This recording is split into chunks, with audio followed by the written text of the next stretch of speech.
Este tema que vamos a ver ahora dentro también de la segunda clase es un tema muy importante porque vemos el funcionamiento de la personalidad.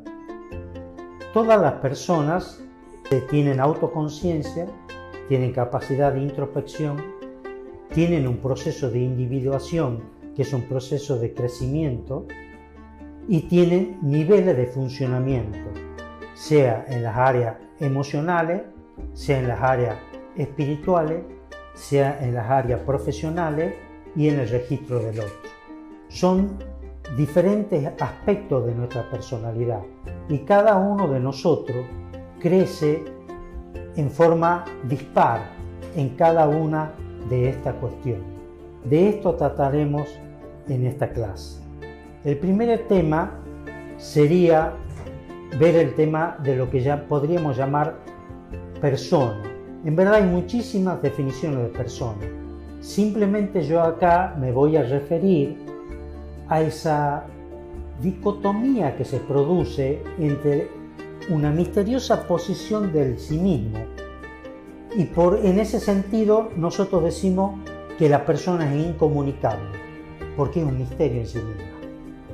Pero por otro lado, el ser humano tiene una gran capacidad de comunicabilidad, lo cual lo hace un ser dialógico, no solo en persona que reflexiona con su pensamiento y tiene un lenguaje para expresarse, sino que tiene un lenguaje para hacer una comunicación única que es la intrapersonal.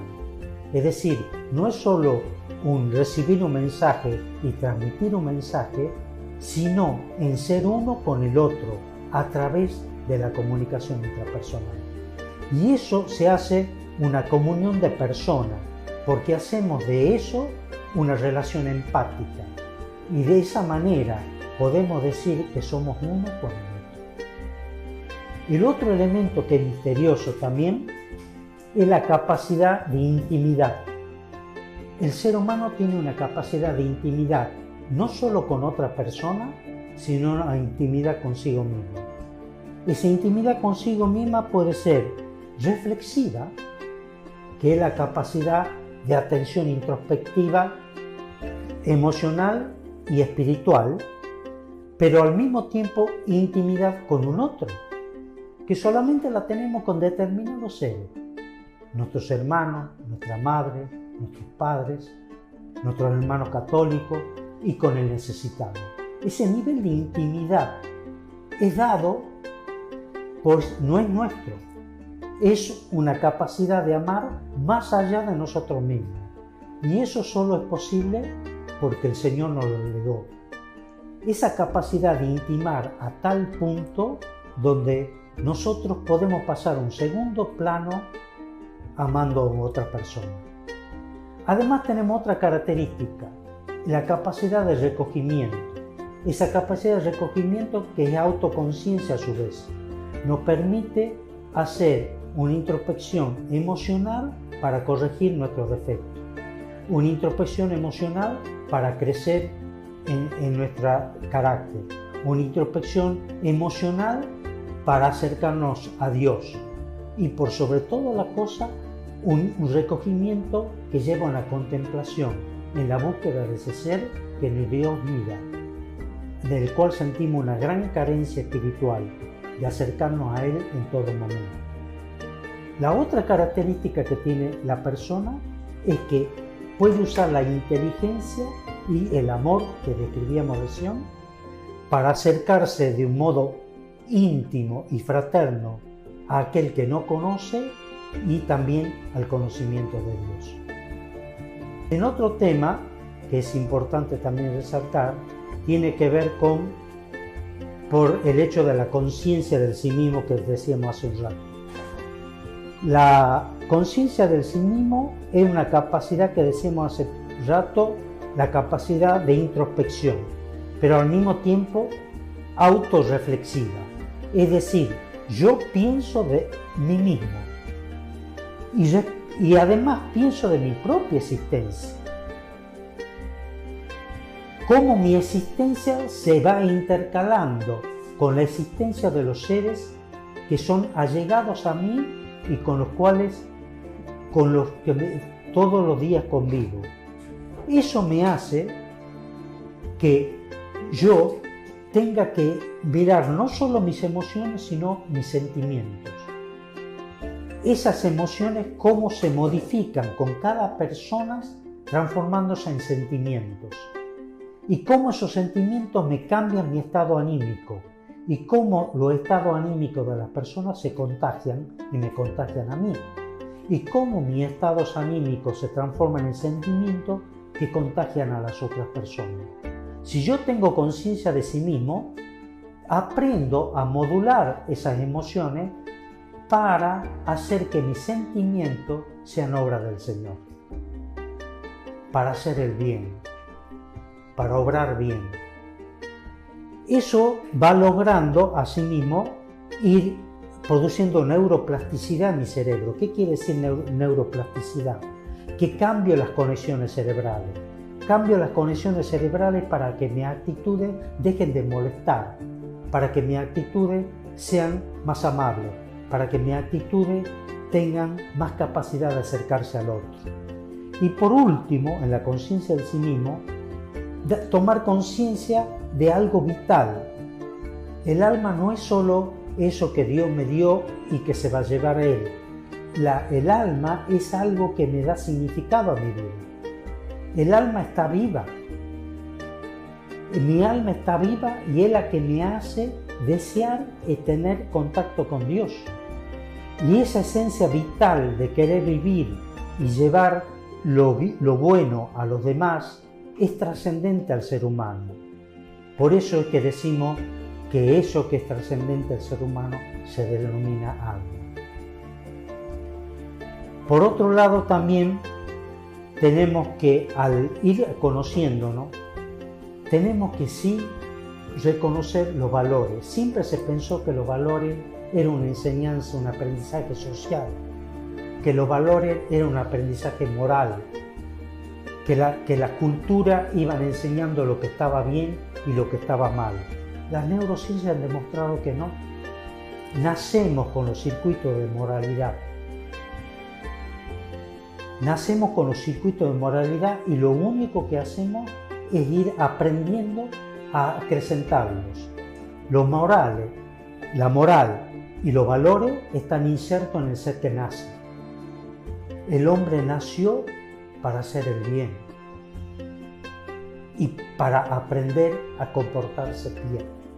Lo que nosotros hacemos es acrecentar esas redes.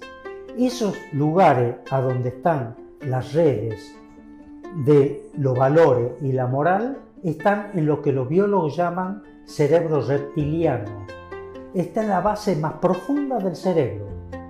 Sin embargo, el ser humano tiene la parte más profunda de su ser, que es la espiritualidad y los valores insertados en el cerebro reptiliano. ¿Qué nos demuestra eso? Nos demuestra que justamente los seres humanos vamos perdiendo capacidad de memoria, es cierto, pero lo que no vamos a perder nunca es la capacidad de conectarnos con nuestra espiritualidad y con los valores, los cuales son los que nos dan capacidad de autoconciencia, ser honestos con nosotros mismos, aprender el valor de la humildad, de la franqueza y la capacidad de escucha. Son valores, están en lo más profundo del sí mismo. La introspección. La introspección, que es la capacidad autorreflexiva, pero al mismo tiempo con la conciencia de sí mismo, tiene dos pilares fundamentales. Una introspección que es emocional, que es para mirar mis emociones y preguntarme a mí mismo cómo esas emociones están interactuando con las personas con las cuales día a día interactúo y cómo están interactuando con mi sí mismo interior. De ahí me surgen siempre cuestionamientos, el uso que le doy a mis emociones. A partir de ahí me surgen los sentimientos. Cuando yo a las emociones las conecto con un ser humano o con un contexto que es importante para mí, la emoción se transforma en sentimiento. El sentimiento de por sí tiene tendencia a lograr bien, pero muchas veces tenemos sentimientos destructivos. Tenemos sentimientos que parecerían que deseáramos hacer el mal a otra persona. Y automáticamente estos sentimientos nos hacen daño y tratamos de salirnos de ellos. Esta capacidad de cambiar estos sentimientos por sentimientos buenos es lo que llamamos autoconciencia, y es gracias a esta introspección. Así como tenemos introspección emocional, tenemos introspección espiritual, que puede ser contemplativa, también puede ser a través de la memoria visual. Nosotros podemos acercarnos a Dios a través de una imagen hecha por nosotros mismos o por una imagen vista, pero puede ser contemplativa, pero también puede ser autorreflexiva. De toda esa manera nos acercamos nuestra conciencia a la conciencia de Dios.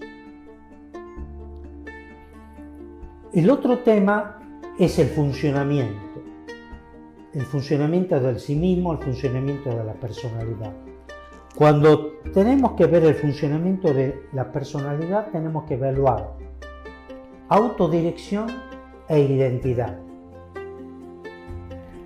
La identidad vendría a ser lo que es único en la persona, lo que es irrepetible. Es justamente la persona se siente a sí misma única y nosotros lo diferenciamos a esa persona como un ser único. Entonces la identidad tiene que ver con esa capacidad del ser humano de saber que hay un límite claro entre el yo y lo demás. Y nosotros también tenemos que reconocerlo. ¿Para qué?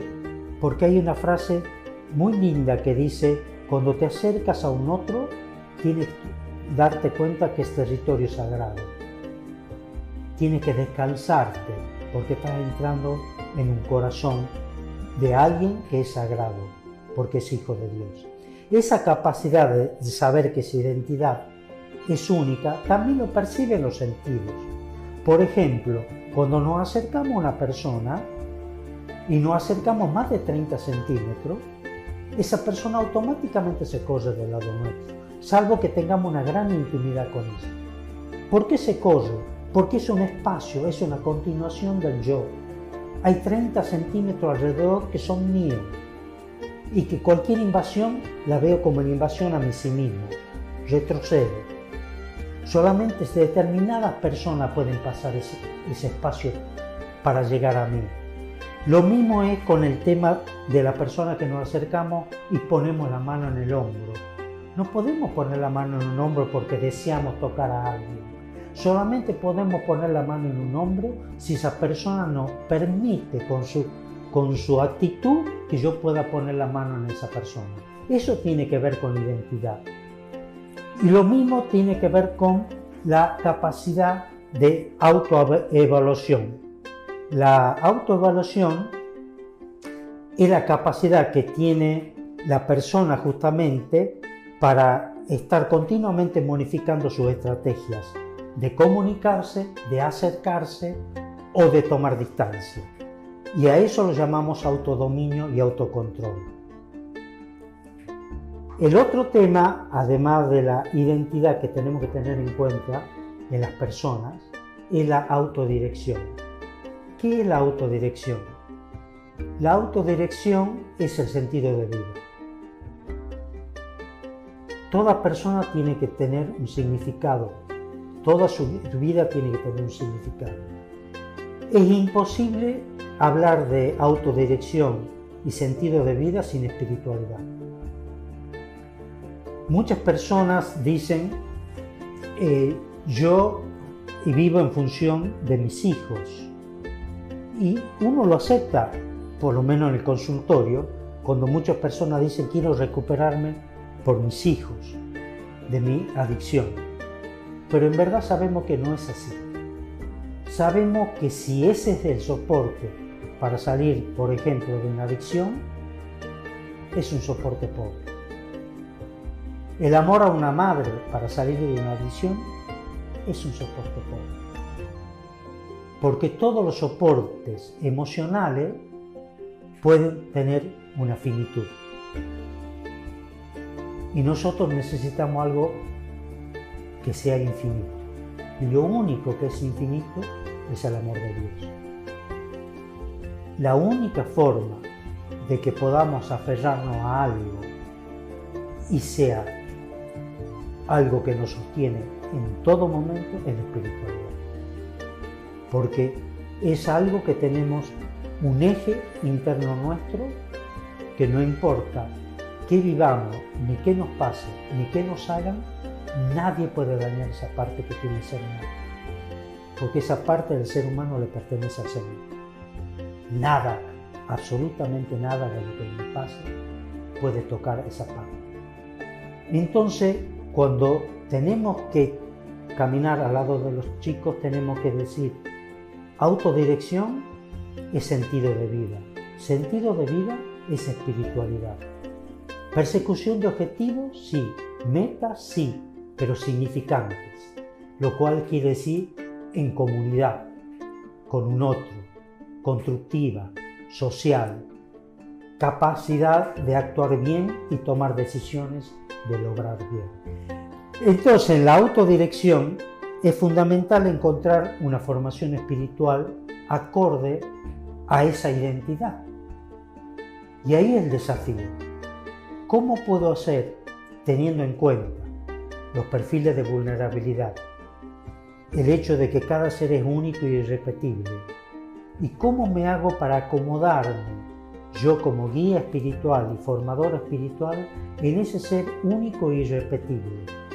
Para que pueda hacer una búsqueda de Dios y un camino de misericordia dentro de lo que son sus metas y sus normas de comportamiento, para llegar de esa manera a obrar bien, buscándolo siempre un encuentro con el Señor. El otro elemento que vamos a analizar en el funcionamiento de la personalidad es la individuación. Es decir, es como un individuo se va tomando un camino que lo va haciendo único y irrepetible, pero al mismo tiempo con este aprendizaje continuo en todas las áreas de su vida, en su introspección, en su automoderación, en su autogestión, pero al mismo tiempo en un registro del otro y en esa capacidad de ir creciendo espiritualmente. Cada una de estas áreas van a crecer en forma diferente en cada persona. Hay personas que crecen mejor en la parte emocional que otros y hay otros que tienen una gran capacidad en su manejo de lo que llamaríamos funciones cognitivas y gran capacidad de ser grandes profesionales en la vida, pero no crecen muy bien en sus relaciones interpersonales y tienen tendencia a producir divorcios o separaciones, o madres que no saben llevarse bien con sus hijos. Entonces ahí vemos cómo el proceso de individuación son áreas totalmente separadas que nos van dando un perfil, y ese perfil tenemos que tener por eso la conciencia del sí mismo para trabajar cada una de estas áreas y poder hacerlas crecer, no digo en forma pareja, pero sí atender esas áreas que estamos dejando atrás, porque tenemos una tendencia de correr más rápido en las áreas que nos sentimos más cómodos. Y es así como que las personas que son deportistas hacen del deporte su vida. Y cuando uno analiza su individuación, ¿qué es lo que ve? Fracasos matrimoniales, fracaso como padres, fracaso en la lectura con los otros, incapacidad de buscar espiritualmente un crecimiento. Entonces, vemos que la individuación es reconocer nuestras carencias. ¿De qué estoy careciendo? ¿Estoy careciendo de encuentro con mi familia? ¿Tengo carencia con mi espiritualidad? ¿Tengo carencia con mi vida social? ¿Tengo carencia con mi capacidad de modular mis emociones? ¿Tengo carencia con mi capacidad de lectura de las emociones de lo que me rodean? Entonces ahí aparece este proceso que es esta capacidad de individuación, que por otro lado es vivir en libertad. ¿Pero qué tipo de libertad? Es una libertad responsable. Por lo tanto, yo soy el primero que me puso límites a mi vida personal.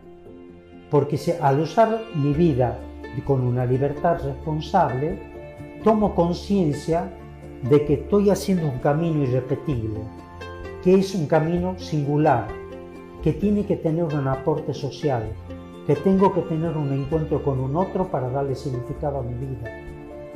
Porque esta vida, para que sea con responsabilidad, me tiene que cuestionar, me tiene que inquietar, me tiene que producir carencia, porque si no voy a tender a escaparme de esa inquietud y de eso que me cuestiona y zambullirme en lo que el mundo me puede dar con mucha facilidad y alejarme de mí mismo. Esto podemos resumirlo en este gráfico, ¿no es cierto?, con esta circularidad, ¿no?, que es continua. Soy un ser espiritual, emocional, con actitud y con conducta. Y a través de este círculo, de este gráfico, voy creciendo en todas estas áreas que hemos mencionado anteriormente. Este aprendizaje nunca terminará hasta el día de mi muerte.